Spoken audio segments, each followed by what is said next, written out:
waktu dan tempat kami persilakan. Semangat Pak Faisal. Assalamualaikum warahmatullahi wabarakatuh. Waalaikumsalam warahmatullahi wabarakatuh. Stop hoax, go to filter information. Perkenalkan, saya Rahim Saleh, 17 tahun, dan saya Eva Santri, 17 tahun. Penghormatan kami pada Jadi Kabupaten Gayo Luas.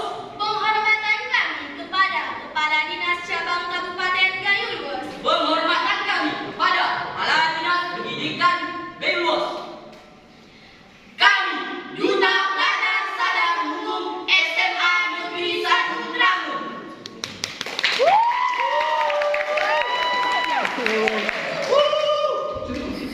Baik, kita masuk ke sesi penyampaian pandangan. Waktu dimulai 2 menit dari sekarang.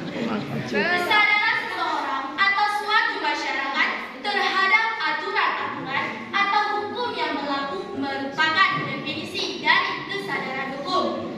Kesadaran hukum sangat diperlukan oleh suatu masyarakat. Hal ini bertujuan agar terwujudnya ketertiban, kedamaian, ketentraman, dan juga keadilan dalam pergaulan antar sesama. Di era digital seperti sekarang ini, dunia maya banyak dimunculkan dengan informasi-informasi dan berita palsu atau yang sering dikenal dengan istilah hoax yang disebarkan oleh oknum-oknum yang tidak bertanggung jawab. Hoax merupakan suatu upaya untuk menipu pembaca dengan tujuan tertentu, padahal yang membuat berita tersebut mengetahui bahwa berita yang disebarkan adalah palsu. Hoax dapat dengan cepat tumbuh dan berkembang seiring dengan popularitas media sosial. Dengan media sosial, semua orang bisa menjadi pemiliter atau penyebar sebuah berita. Bahkan berita yang dia buat sendiri hingga berita-berita hoax lainnya. Misalnya menyebarkan sebuah berita hoax melalui media internet dengan menggunakan media Facebook, Twitter, Instagram, Telegram, dan media internet lainnya.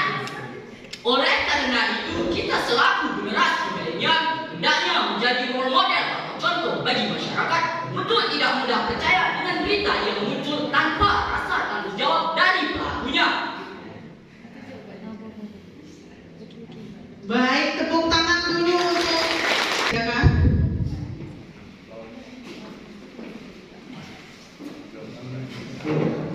Dewan juri akan membacakan pertanyaan yang ada dalam amplop. Dengarkan pertanyaannya dengan seksama, pahami, kemudian gunakan waktu 6 menit untuk menjawab dengan maksimal. Kalau pertanyaannya kurang dipahami, silahkan minta diulang kembali agar Dewan juri dapat berulang kembali. Kepada Dewan juri kami persilakan. Lebih bebas ya. Kemudahan dalam melakukan komunikasi karena kemajuan bidang informasi dan transaksi elektronik tak selamanya dimanfaatkan secara positif oleh pelajar. Perilaku perundungan yang dahulu dilakukan secara konvensional atau langsung, kini dengan kemajuan teknologi tak jarang perundungan tersebut dilakukan menggunakan sarana media sosial yang lebih dikenal dengan istilah cyberbullying atau perundungan dunia maya. Pertanyaannya, menurut pendapat Ananda, bagaimana sikap yang harus dilakukan apabila mendapati teman yang berbuat cyberbullying atau perundungan dunia maya kepada teman lainnya? Jelaskan. Udah ngerti kan? Udah. Sudah dipahami pertanyaannya? Sudah bisa dijawab? Oke, silakan kita mulai dari sekarang. Baik, terima kasih kepada Dewan Juri yang telah memberikan pertanyaan kepada kami. Baik, kami akan coba untuk menjawab pertanyaan tersebut. Tanggapan kami ketika melihat seorang teman yang melakukan pembulian kepada temannya melalui media internet atau media sosial adalah yang pertama sekali kami lakukan adalah kami akan memberikan nasihat kepada teman tersebut dengan memberikan nasihat kepada teman tersebut bahwa ada salah satu pelanggaran terhadap Undang-Undang ITE, yaitu bisa dikategorikan mencemarkan nama baik seseorang melalui media sosial. Baik, saya akan menambahkan jawaban daripada rekan saya.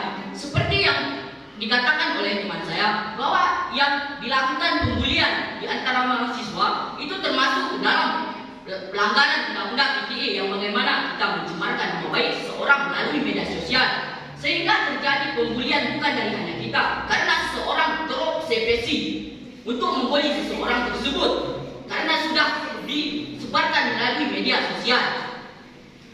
Perlu kita ketahui juga bahwa kita tidak boleh sembarangan menggunakan media sosial itu ataupun media internet itu seperti Facebook, Twitter, Instagram, dan media-media lainnya untuk melakukan suatu kesalahan, apalagi melanggar Undang-Undang ITE. Seperti contoh tadi, yaitu melakukan pembulian kepada seseorang melalui media sosial dengan membuat kejahatan-kejahatan atau membuat kesalahan-kesalahan orang lain di media sosial.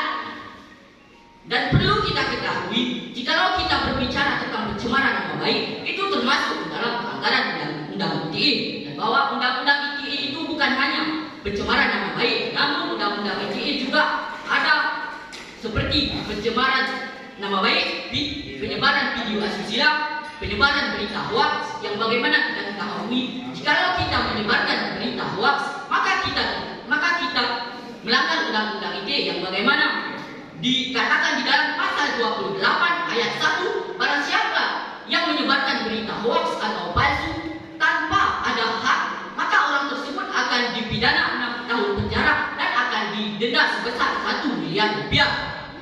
Oleh karena itu, kita sebagai generasi penerus hendaknya kita harus mempergunakan media sosial itu kepada hal-hal yang positif, bukan menggunakan hal-hal tersebut kepada hal yang negatif, seperti yang dikatakan oleh rekan saya tadi, menyebarkan sebuah berita hoax di mana kita tidak tahu kejadian yang sebenarnya tentang berita hoax tersebut, kemudian kita menyebarkannya ke media luas sehingga kita mendapatkan sanksi karena telah melanggar Undang-Undang ITE. Maka oleh karena itu, kita sebagai generasi penerus, kita harus menggunakan media sosial itu sebaik-baik mungkin, karena banyak sekali hal-hal yang positif yang didapatkan dari ITE tersebut atau informasi elektronik tersebut. Bagaimana? Sudah cukup? Sudah. Kalau sudah cukup, begitu tadi Dewan Juri katanya sudah cukup, maka kita masuk ke sesi selanjutnya. Sesi selanjutnya itu penyampaian komitmen. Seandainya Ananda nanti terpilih menjadi perwakilan Gayo Luas sebagai duta pelajar sadar hukum, apa komitmennya? Waktu 2 menit kami berikan, dimulai dari sekarang. Jika kami terpilih sebagai duta pelajar sadar hukum Kabupaten Gayo Luas tahun 2022, visi kami Dengan menjadi duta pelajar sadar hukum, kami akan berusaha sadar terhadap hukum, dimulai dari diri sendiri, warga, lingkungan, dan masyarakat. Selanjutnya, kami juga akan mengajak pemuda Aceh, khususnya pemuda Gayo Luas, untuk ikut berpartisipasi dalam menegakkan hukum, dimulai dari diri sendiri, keluarga, lingkungan, dan masyarakat. Misi kami akan membuat grup